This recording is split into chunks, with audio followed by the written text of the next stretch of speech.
I wanted to talk about, like, people asked when I started posting stuff, we're doing stuff together, they're asking, like, how's Nate doing? That was the most asked question is, how's he doing? Yeah. So, to introduce people to this, watching this right now, we've been doing some stuff on Notes from the Tilt-a-Whirl, talking about how you describe the world and you talk about God's story. He's created a story. He's playing, he's sovereignly wielding that story, right? And you had, in Notes from the Tilt-a-Whirl, this amazing description of how we should be in awe. Yeah. We should be in awe of everything. The earth going around the sun at Mach 86, and it's spinning, at 1,000 miles per hour, and we're not flying off. God's holding us down to the earth, and you just have this amazing description of, this wonder of creation and the God who's wielding the story. And then this year, you discover that you have a tumor behind your ear. So we should probably tell everyone about that. Yeah, and actually when I wrote Tilt-a-Whirl, I got a great response. It did really well. It did a lot of things that I wanted it to. And then there was a woman who'd read it. It was a widow, and she liked it, but her response was, yeah, we'll see if you still think this when you go through something. Right. And it's like, okay. So one of the first things that happened when I discovered that I did have, this egg in my head, I woke up and my wife was looking at me and she said, well, I guess it's an opportunity to not be a hypocrite. Right. I was like, great. Okay, there's the game plan. Right. Let's not be hypocrites. So it was wild. So it was the size of a farm egg directly behind my left eye, like back in the middle, compressing my brainstem. So I was not breathing at night. I was like, things were starting to be suppressed. I was starting to die. Yeah. And the impulse to breathe was disappearing when I was asleep, so I just hold my breath. It's kind of a weird sensation to hold your breath for 2 minutes, but I was doing lots of breath holding, and I would wake up after not breathing for a couple minutes, and I wouldn't feel like breathing. Like the impulse to breathe was gone. You had to tell yourself to breathe. I had to make myself breathe, so there's no gasp. There was no coming up from underwater. And even that is an amazing gift, to realize that we are just wired, that God has wired us to survive. Yeah. Like we have all these mechanisms built in. I can't make my heart beat. No, none of us can resolve to beat their heart one more time. Right. It's just going, and we're breathing and we're thinking and the heart's going, and God just holds us in being all the time, holds us in existence. So on every level. So I knew, okay, this is from God. I don't know what it's for, but he gave it to me and I want to use it. So whatever he gives me, I'm supposed to use, I'm supposed to invest, and that's it. And I've found that since discovering that I had a large brain tumor, I can say the same things I would say before to someone, but now it's like I'm wearing brass knuckles. It's like I'm throwing the same punch. It's the same punch. There's nothing different about what I'm saying. Yeah. It's just the impact. It's like now somebody crumples. Right. So before, I had great parents. I was raised in a great Christian home. I got a book deal. Yeah. I have married a pro surfer. Like everything's happy. Heather's a pro surfer? Yeah, sure. I didn't know that. Yeah. When I met Heather, she was the women's longboard and shortboard champion of Argentina. Oh. When I met her. And she'd been a competitive sponsored surfer since she was a teenager, but she just started surfing pro contests. And kind of have, 4-book deal with Random House, awesome family, great relationship with my parents. Like there was nothing there. I'm still mortal. We're all still going to die, right? Right. But somebody who's dealing with a hard thing, who would read Tilt-a-Whirl and dealing with hardship, would look at me and be like, yeah, he doesn't know. Yeah. And so it doesn't really surprise me that I wrote a book called Notes from the Tilt-a-Whirl and Death by Living, and then got given a brain tumor. It's kind of my fault, right? It's like I was talking about this stuff. You said it. And then I got to put up or shut up. Yeah. It's like, so do you believe it or do you not? Yeah. And getting up at 5 in the morning and walking into the hospital knowing that I'm going onto the altar and we're going to see what happens. It's like, that's a real put up or shut up moment. Yeah. So it's been wild. I've learned way more about the brain than I care to know. Yeah. But it just makes me marvel even more at what God does, how complex it is, how much they don't even know anything. You know, it's like you touch it, anything could happen. Yeah. You know, it's so, just like everything else, it's on a razor's edge. We're just right on a razor's edge, blissfully acting like we're immortal when we're not. And so getting the ear peeled off and drilled through and, you know, coming out the other side was definitely a nice little brush with mortality that I think is pretty healthy. Yeah. It's a healthy thing for all of us to remember. And showing my kids, you know, like going through it with my children, in front of my children, with them watching me go through it. All of us are going to do it at some point. I did a little like appetizer for mortality, an appetizer for death. But all of us have deathbeds. All of us are coming up on death scenes, and how we face that death, like, well, it's going to be the fruit of our faith. And, you know, the faith is going to put up or shut up for all of us. So getting old and falling apart slowly, decaying so you can't stand up, so you can't wipe your own rear end, so all the things that happen when we fall apart, your kidneys are failing, everything else, is not less terrifying than what I went through. Yeah. You know, I watched my grandfather go through it now, and he just got a pacemaker put in, and it's just as scary, more scary. Everything's dying. Every function is dying. They die one at a time. Your muscles are atrophying, your heart's going bonkers, your kidneys are shutting down, and you're just going into the grave. So we all have that ahead of us at the end of the story. You believed, obviously, everything you said in Notes from the Tilt-a-Whirl. That's why you wrote it. You believed it. But how, like, what was the process like as you're going to get surgery, and even up to now? How has God used this experience and the moments where you had to trust Him in the midst of like the deepest possible pain? How did He use it to really shape all of that and bring it to life for you? What was it like? What is it like? Well, it heightens the gratitude a lot. Yeah. So it's all cliche. Everybody knows it, but you don't know what you got till it's gone. Right. You know, man, I spent 38 years not appreciating my left ear. And now it's gone. And now it's gone. You know, 38 years. I checked that ear out of God's library, and I had to give it back. It's like, okay, got to give the ear back now. And then suddenly, now I really notice what I had. Yeah. Not feeling my face. Like, man, who really thinks that you care very much whether your cheek is numb?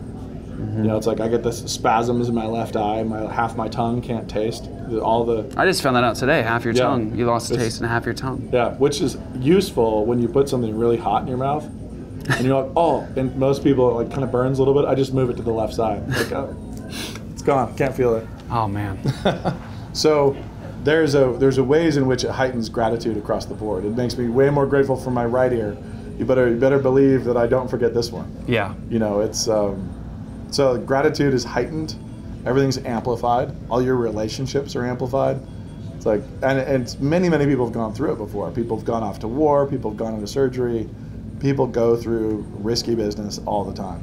But in our day and age, we try to push it away and forget about it. You know, there was a time not very long ago when every woman going into childbirth was going into something more lethal than brain surgery is now. Yeah. Not very long ago, more women died in childbirth than people die in brain surgeries. Like, what I was going through was not actually more terrifying than what my great-grandmother went through. Yeah. Every time she had a kid, and so on. So it really heightens what you have, and it heightens your relationships, and it really brought a lot more perspective, like a deeper feeling of the same things, like the same things I already believed, but just more and more. So it's like getting a double shot of whiskey instead of just a taste. Why? Yeah. Why aren't you mad at God? Well, that's always our choice, right? So if you stub your toe, you have two options. You can praise God, you can rejoice in the Lord, or you can curse God and die. Like, those are the only two doors. Right. There's the curse God and die route, or there's the Lord gives, the Lord takes away. Yeah. And those are the two doorways. So I don't know why I would be. If I'm not, I couldn't be mad at God for not making me 6'5" when He made me 6'4". Like, why would I be mad at God for having me born in 1978 when I'd rather have been born in 1979 or 1980? It's like, it's just, like, I've got no control of this. He's made all these creative decisions for my life and who I am, and this is another one of those. Yeah. So I was born with 2 ears. I lost one when I was 38. You know, I was born with 2 legs, still got both of them. It's like, I didn't choose two legs. I didn't make any decisions. I didn't choose my parents. I didn't choose my location. Nothing. It was all from him. All the creative decisions that matter are his. Yeah. And so I'm more than happy to trust him with life and death decisions all the time, because he always has. How did your dad, as everyone knows, is well known, hit this again, pipe hitting, black coffee drinking Calvinist, run your face across the gravel Calvinist. How did that help you throughout this trial? Well, it never even would dawn on me that God might not be in control. Right. I mean, people think that's more reassuring. That's the most terrifying thought. Right. The idea that there's not someone in charge. Right. That the one, like I say in Tilt-a-Whirl, the idea that the guy running the Tilt-a-Whirl machine is drunk or high or left or the gears stopped working is far more terrifying than knowing he's in control. He designed it, he built it, he's got a plan. Yeah. And so I can enjoy the roller coaster, and I actually have enjoyed the roller coaster, as weird as it is to say. I can enjoy the roller coaster because I know it's designed, because there is a designer, because there is a God. Apart from that, there's no way I could. I'd be freaking out. Yeah. Screaming in a closet somewhere. Yeah. So it was my favorite. We talked about this today. My favorite part of Tilt-a-Whirl, that the image that stuck with me, is when in the film Notes from the Tilt-a-Whirl, which everyone needs to get. You talk about the Earth itself spinning around the sun and rotating, and you have this scene where you're grabbing hold of the grass. Like, why aren't we more in awe of this, and why are we not afraid to fly away? And you have the scene of you grabbing the Earth, because when you really think about it, it doesn't make any sense that God is holding all this together in the way that He is. But something happened to you in this surgery. Yeah. That sort of gave you like a kind of picture of like what that's really like. What happened? Well, they snipped my inner ear, and I can say that that scene in the movie when I'm on my face hanging out of the grass is because I just got out of an airplane that was doing goofy stunts, and I was totally airsick. So I got out of that airplane, and I just flopped on my stomach and was just hanging out of the grass face down, just letting it. That was real. It was real. Oh yeah. It was totally real, and it happened to correspond with the section of the book where I talk about doing that. Right. And so they grabbed the shot. It was not a planned shot. It's good B-roll. Yeah, they grabbed the B-roll and threw it in there. But having your inner ear snipped is a brush with reality that you should never ever hope to have, because your inner ear is doing wildly complex math all the time. Intermingling data from your ocular reflex, or your vestibular ocular reflex, your eyes, the bottoms of your feet, and your inner ear. Yeah. So there's 3 sensors feeding through there, going into your brain. What you see, what you feel on the bottoms of your feet from gravity, and this amazing leveling balance nerve that you have. It merges all the math, pumps it into your head, and when they cut that, it goes into free fall. So my left ear, when I came out of surgery, was telling me that I was in free fall, just everything's going. My right ear is telling me everything's the way it was. But you realize the complexity of the math that's being done all the time in order for you to feel like you're holding still when you're not. We actually are on a ball of lava whipping around a star, and everything's nuts. Everything's crazy. That's the reality. But we have this gift from God that enables us to think that nothing's happening. Yeah. So being unable to sit still without feeling like you're on a bucking bronco or on a bull. Right. That's where I was. So I was on a bed hanging onto the sheets, just being like, whoa, because everything's just going, and there's nothing I can do to stop it. It won't go away until my brain finally learns to stop listening to my left ear and only listen to the right ear. And so you have to retrain your brain, and the only way to retrain your brain is to overwhelm it. So your brain's not going to rewrite anything if everything's working. Mm-hmm. So you have to put yourself in situations where you melt down. So they'd make me, I had to do this multiple times a day. So I could look at my finger like this and go like this until I was sick. And you feel sick and you're overwhelmed, you stop and you just curl up and want to die for a little while. And then you feel better, and then you do it again. And the more you overwhelm your brain, the more it says, okay, let's just go to the other ear. Let's just listen to that one. Yeah. This isn't working. This is insane. And the thing is, I felt like when I was in the chaos of vertigo, I didn't feel like it was lying to me. I felt like I'd lost my lyre. Like I'd lost the thing that was actually like taming it all down for me and making it palatable, like I could handle it. But if you just take out your balance nerves, man, the world's gonna feel as crazy as it actually is, and you're gonna die because you're not able to handle it. Yeah. So God's given us these things that can mute it, tone it down, dampen it, so that we can actually just put our feet up. It's just your ear. It's your ear. It's a tiny little nerve in your ear, and we have 2 of them. And you think about trying to evolve that, by the way. Right. For millions of years, people were in free fall and panicking. And then finally, they were able to sit still. Yeah. And feel like, yeah, it's chill, it's fine. Because really crazy amount of calculus and physics and trig is going on. Right. In your inner ear. Atheism is so stupid. It's so dumb. Yes. So losing my inner ear and going through the experience of a complete loss of, like, just a ripping away of that veil. Yeah. So it felt like the veil got ripped off, and holy cow, like, just grab on for dear life. Until slowly it's gone back to just the way it was, where I'm only listening to this one now. So, yeah, I'm grateful for it, but it was a weird, in retrospect, I can look back and say, okay, like, that's a little straight shot. Yeah. Yeah, a little straight shot of what's going on. It's kind of like, in a different way, think about when Elisha tells his servant, we're asked to have his servant's eyes opened to see what it's really looking like right now. Right. Let's have him see it now. Is that going to calm him down or freak him out more? Yeah, right. It was kind of supposedly calming, but it actually kind of created more panic. Yeah. There's a bunch of demons over there with this army, but there's crazy fiery horses over here and angel warriors over here, and that's just nuts. Yeah. So there's different times when the eyes are opened. People see things the way they actually are, and every time it's terrifying. Everybody who's ever wanted to see God, really wanted to see God, it's a terrifying thing, and it's the same thing here. Just rip off one of the veils, and you can really feel it. Yeah. So if you want to know what the real world feels like, get some scissors. Go in there, lose your balance nerve. I think it's interesting, so you talk about the philosophy of Christianity, God being the necessary precondition of everything. Yep. And you have a couple different ways you can approach a trial like this that you've gone through, and I can't even imagine what that must have been like for you and what it is like for you. It's just incredible.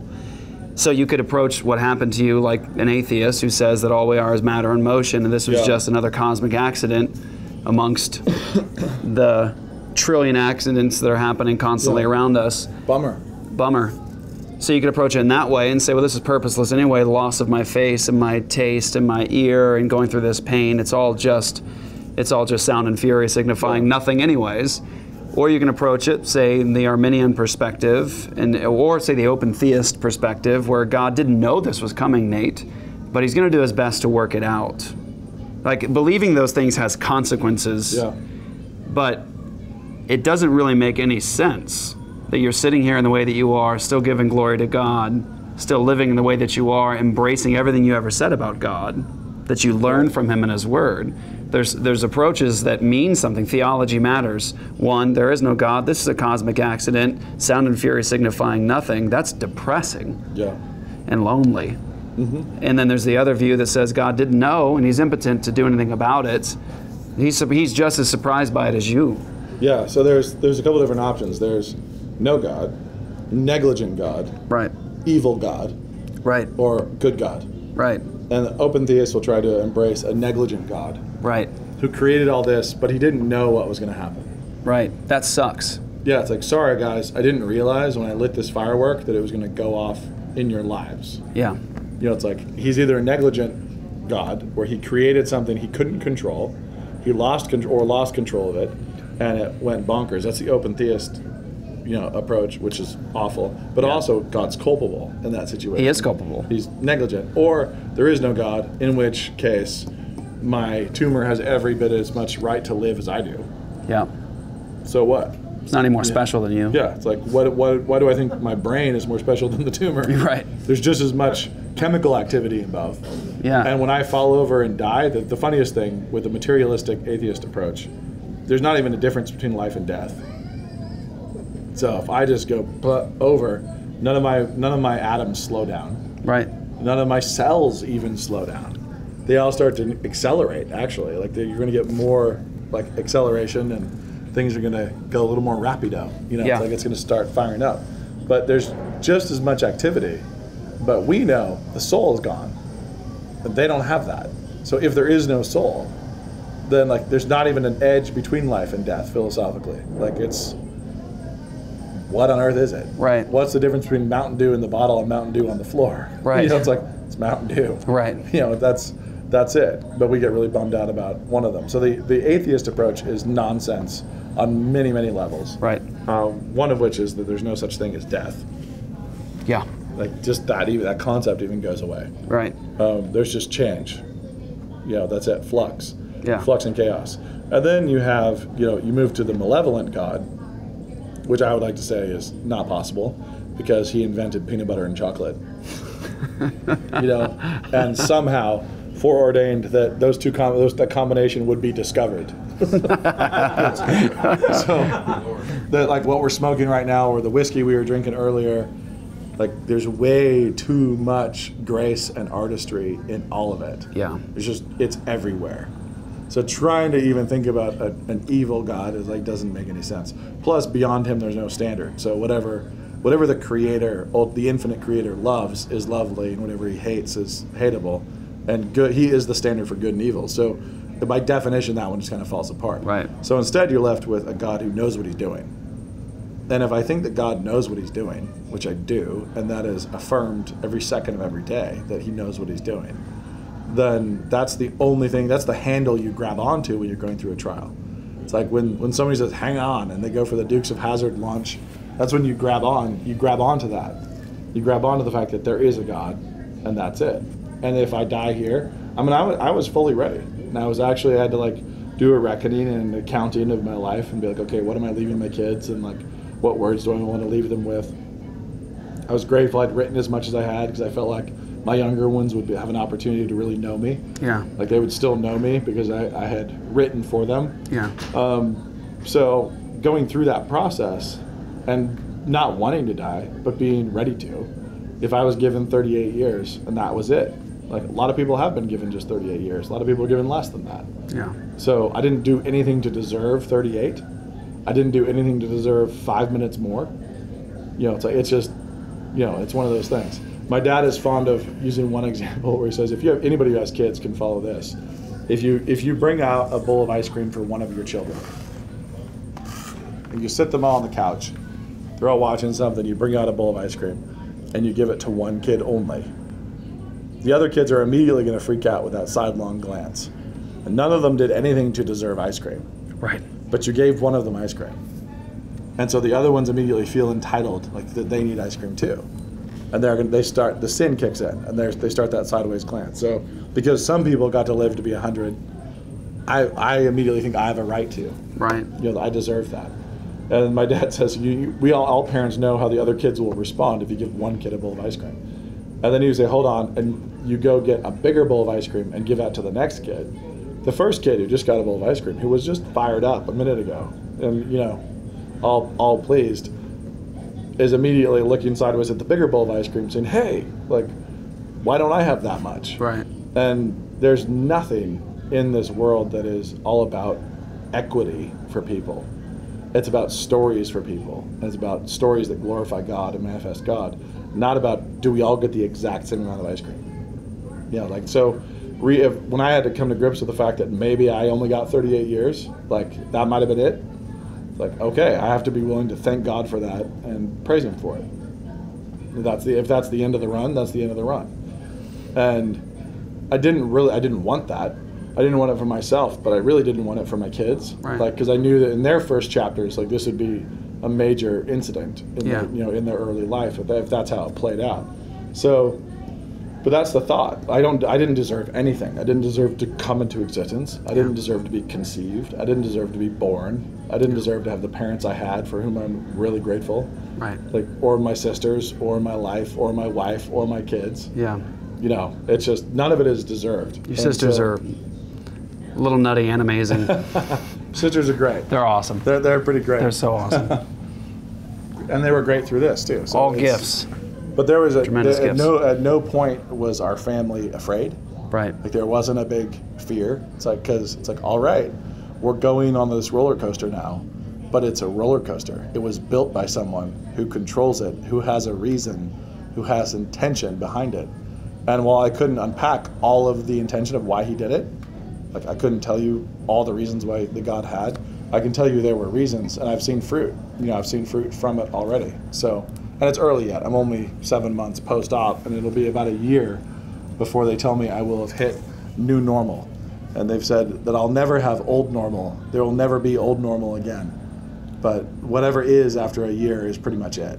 Like that's the new normal. So that's kind of a long, rambling approach to it. But it's when you get given something by your Father, you want to thank Him for it, not look sideways. If you won Powerball tomorrow, you know, you found a ticket on the ground and picked it up and you won $2 million, like we're all Powerball winners. All of us are Powerball winners. Like it's something ridiculous. Like in every sexual act, there's 8 million sperm. Like there's 8 million times however number of possible eggs there were. There are that many variations possible on who could have been born, and instead it was you. And here you are. All of us are Powerball winners. And you pick up that Powerball ticket and you only win $1 million, and then somebody else picks up the one on the ground in front of you and wins 40 million. Like, how long does it take before the human who won $1 million is like, hey? Yeah. It's like, I only won $1 million. I only got $1 million undeserved dollars, not 40. Right. So it's all about checking the human heart and just maintaining gratitude.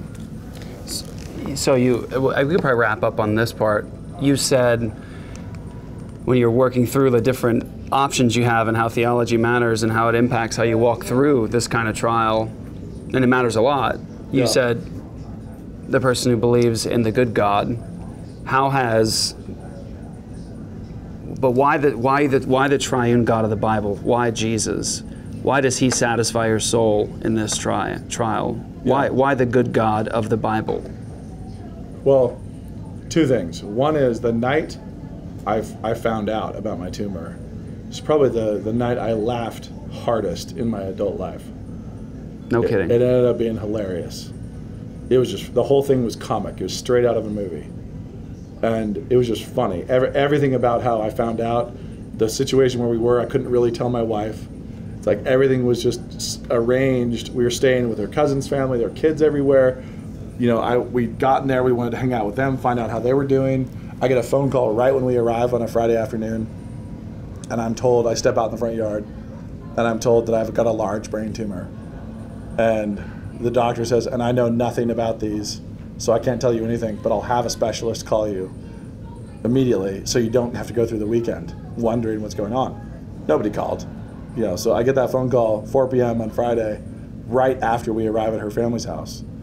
And we're downstairs on an air mattress in the basement, and there's kids everywhere. They got a bunch of kids, we got a bunch of kids. I walked back in kind of like, wow, okay, that was some news. And my wife, in front of everybody, is like, so what was that call? And I was like, you know, I'll tell you later. Like, I'll fill you in later. I didn't want to just make everything about me from then on for that weekend. I wanted to actually spend time with his family and really talk to them. And so I waited until everybody was down. And then my wife and I finally went to our guest room downstairs and sat down on an air mattress. And I said, okay, so I have a brain tumor. That's the news. It's 11 p.m. And I broke it to her at 11 on that Friday. She just, you know, it bowled her over. And she had just grabbed her toothbrush right before I told her this. So she's standing there like frantically brushing her teeth, staring at me. And she says, we have to pray about this, like right now. We have to pray about this right now. And I said, yes, we do. She sits down next to me. I start to pray, and she just passes out. But I'm 1 or 2 sentences in, and she's unconscious. She passed out. Just fell asleep. Just over. No kidding. And I had barely gotten past like Father in heaven. Like, I was 1 sentence in, and my wife is unconscious. And I'm sitting here, just thinking like, really? Like, okay, that's weird. Like, but this was already an answer to prayer for me. Like, one of my biggest fears was like, how is this going to hit my wife? Yeah. And to have her actually just asleep and peaceful. I was like, okay, I like this coping mechanism. This is better. Yeah, this is, because I hadn't expected her to sleep a wink that night. Like, when I was telling her at 11 p.m., I figured we're in for an all-nighter. You know, like this is going to be a long night. And she was just out. What? So then I was sitting there thinking like, okay, so what should I do? And I thought, you know, I should probably read Job again. Let's go back to Job. And it was late, and so I pull up my Bible app and hit Job. And I kind of flop back, and I just hit the audio. I'm going to listen to it read. And I'm sitting on an air mattress. My wife's unconscious. And incidentally, she has an old surf injury. She would never sleep on an air mattress, ever. This is not something she's capable of doing. Man. With this old back injury. So she's just out cold. And I start listening to Job. And it's really slow. It's this really, you know, the reader's voice is going really slow. So I hit double time, and then like 150%, then like 125, and then back to 150, trying to find the right pace. And so it's like this really quick chipmunk reading of Job as it's just going. And I'm sitting here listening to Job read by a chipmunk while my wife's asleep. And I'm thinking that what I'm dealing with is not even in Job's league. Like, not even close. Yeah. I mean, nowhere, not even, I can't even like knock on his door, you know, with this trial compared to what he went through. And I'm listening to this like fast audiobook, and I just got cracked up. I mean, I just started laughing. And I'm just sitting in bed just laughing. My wife's asleep. Job is funny to me right now. And I'm shaking the air mattress laughing, and she's not waking up. She's kind of just bouncing next to me. And then I read a bunch of Mayo Clinic articles, and then read more Job, and finally just went to sleep. And then the kids wake us up in the morning, and my wife looks at me like, like we have to talk about this, but we have no time. It's pancake feed time, and everything's like, we're off to the races, and we have a whole day planned. And so we finally get back to the house that night, it's night number 2. And I tell her like, okay, now let's pray about it. Now that we're back here again, I start praying, and she just, again, first sentence just out. She had 2 back-to-back 8-hour nights of sleep on an air mattress. And it was just funny. And the next morning I was like, okay, I'm starting to understand a little bit about Jesus in the garden with the disciples. Just a little bit. Where at some point he's like, you know what? Just get your sleep. Yeah. Just, you do that, I'll do this. Just rest. So it was funny. It was genuinely funny. It just got hilarious. And, you know, it's just, there was never a meltdown. Like, there's never an emotional meltdown about it. There was never anything. The next time we really talked about it was when my wife and I got back, because we drove all the way back home from Utah with the kids in the car, and I hadn't told them yet. I didn't want to tell them until I knew all the information. And so we didn't talk about it in the car because the kids were there. You know, it's just the next time we spoke about it was me waking up at home and her saying, well, I guess it's a chance not to be a hypocrite. Like, all right, well, here we are then. That's as much of the family meeting as we ever had to have about it. Yeah. So it was funny. And it only could have been if I had complete faith in the one doing it. Mm-hmm. It's like that was it. So, I mean, and that's, he's there. And the reason, to get your question about Christ, going through Job, I went to Job, and it was laughable to me how much what I was dealing with was nothing compared to what he was dealing with. I mean, he had the devil sent and took his entire family. And I was thinking, man, I would do this in a heartbeat over any of my kids going through it. Mm-hmm. You know, it's like if I had a choice of me having this or one of my children, like sign me up. Yeah. You know, and what Job went through was just next level. And from there to Jesus is an even bigger leap. So I'm not even in Job's league. Job's not even in Christ's league. What Christ went through, what Christ shouldered, what he did, what he took on himself, and what he accomplished is just so far beyond. So if it was Allah, like, who cares? You know, it's like there's no loving personal relationship there. Like if I was on a roller coaster that Allah had built, I'd be like, oh crap, you know. Right. You know, it's like I'm gonna burn. Right. Or even the Catholic, you know, the Catholic version of the Father. Like, no, that'd be awful. But because I'm in a place, you know, I'm serving and I'm created by and crafted by the Father who sent the Son, and the Son who saved me, and the Son who knows my name and has always known my name and has a purpose for me, then it's reassuring. Then it's calming. Then it's personal. Right. So even if my wife falls asleep, he hasn't, you know, and everything is still rolling. So to try to, the reason why it was a joke to even compare myself to Jesus in the garden is because that's a whole different ball of wax. Right. So Job is way out of my league. Christ was way out of Job's league. And yet there's a personal relationship. So I say in Tilt-a-Whirl, when you go through the grave, the way is lit with Christmas lights. It's like it's already like you're not the first one there. You're not the first one to go through it, and that's how I felt. It's like I felt like I was on a well-worn trail. Like this is where everybody goes. This is the believer's trail, and there's Christmas lights all along the way. So it wasn't dark, it wasn't scary, it wasn't lonely, because you're not alone. Because he's been there. He's been in deeper, darker valleys of worse shadows of death. So, and we fear no evil. So we either do or we don't, and that's the hypocrisy part. So that's the long-winded answer to why Jesus. Yeah, it's like, that's good.